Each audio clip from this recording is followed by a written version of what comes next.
Hello everyone.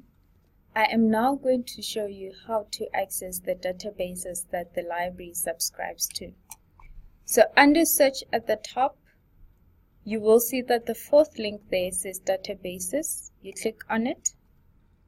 It will take you to the A to Z databases. So currently the University of Pretoria is subscribed to 426 databases. And as you can see, they are alphabetical, and you can click on the specific database or the letter of the database that you want to use. I showed you how to search on Google Scholar. That you will also find under G, and there is where Google Scholar is. Right now, I'm going to show you how to do a search on Scopus. So then I click on S, scroll down until you find Scopus, and there I found it. Click on Scopus.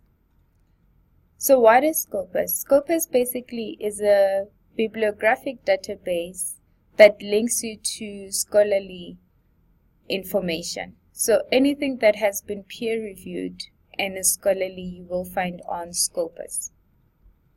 So this is how Scopus looks if you open it. And it defaults on search. So this is how the home page will look when you are searching on Scopus. So the one that you will use the most is the document search. Unless you're looking for a specific author, then you can search for author.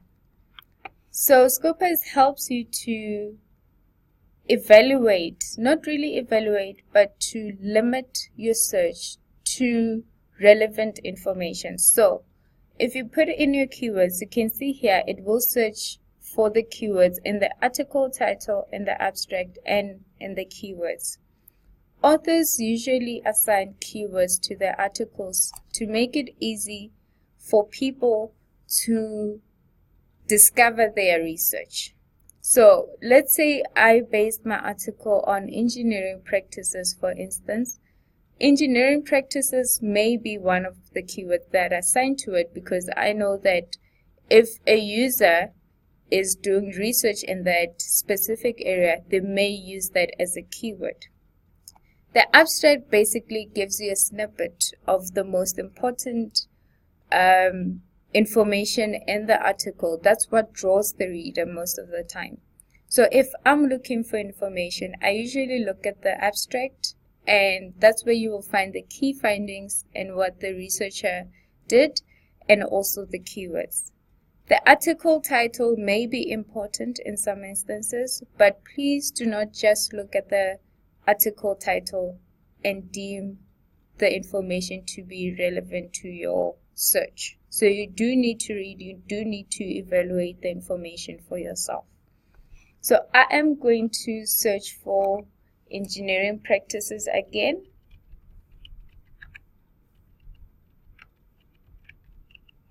And then I'm going to say search.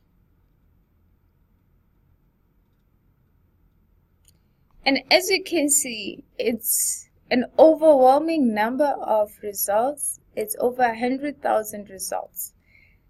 If you look at the top here, you will see that engineering practices has been broken down into engineering and practices, which is one other way or a tip that I'm giving you on how to conduct searches. This you can also use in Google Scholar. So you can say AND in capital letters when you are searching.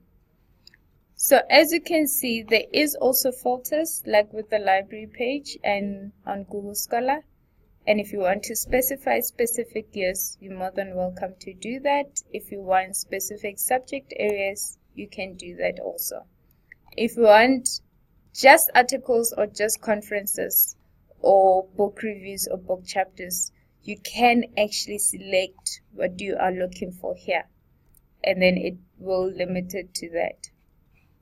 You can also look at the language, which not all articles, as you can see here, are published in English. And then you select the ones that you want, which are in English, and then you say limit to. Okay, so that is how the filters for Scopus works. So as you can see, there are no PDF links for any of the articles there. But the nice thing about Scopus is that it actually gives you all the components of a reference for the information that you're finding here. So there's the document title, there's the author's year, source. So the source will give you, if it's a journal, for instance, like this one, Built-in Research and Information, it will give you the volume of the journal, the issue of the journal, and the page numbers where it appears. The referencing, as I said, I will cover in detail in a later video.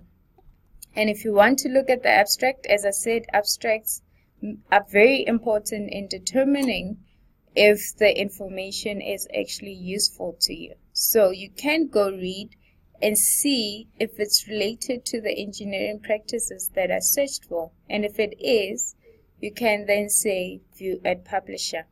So if you say view at publisher, remember I said earlier on, Scopus is a bibliographic database. It is not a full text database, just the same as Google Scholar, which is also not a full text database.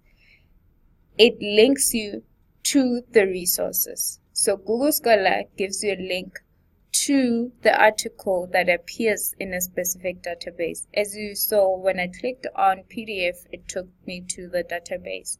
Same happens here on Scopus. If I click on View at Publisher, it takes me to the database or the publisher of the specific article. And then you can also see here, you are able to still look at the abstract of the article, and if there are any figures and data, you will be able to see it in the figures and data area. So as you can see with this specific one, there is some information available there and some tables that you can download yourself. Okay, so now let's say I want to download the specific one. Then I say PDF. Come on now, PDF. And then you have the option to either download as a normal PDF or view interactive PDF. So with an interactive PDF, you can read, you can make annotations, and you can also save it in the format wisdom.ai interactive PDF reader. So the one I generally use, which also still allows you to highlight, is the download PDF, the normal one. So this means that you have to make sure that you have a PDF reader. If you do not have a PDF reader, please talk to the department or student help, IT student help, and they can install it for you. So as you can see here, the PDF is available, and also they have provided you with the reference for the article at the top. You just have to adapt it to your referencing style. So there's the full text which you can read through. You can also click on the links which will take you to the reference that has been referenced there. Okay, so that is basically how Scopus works.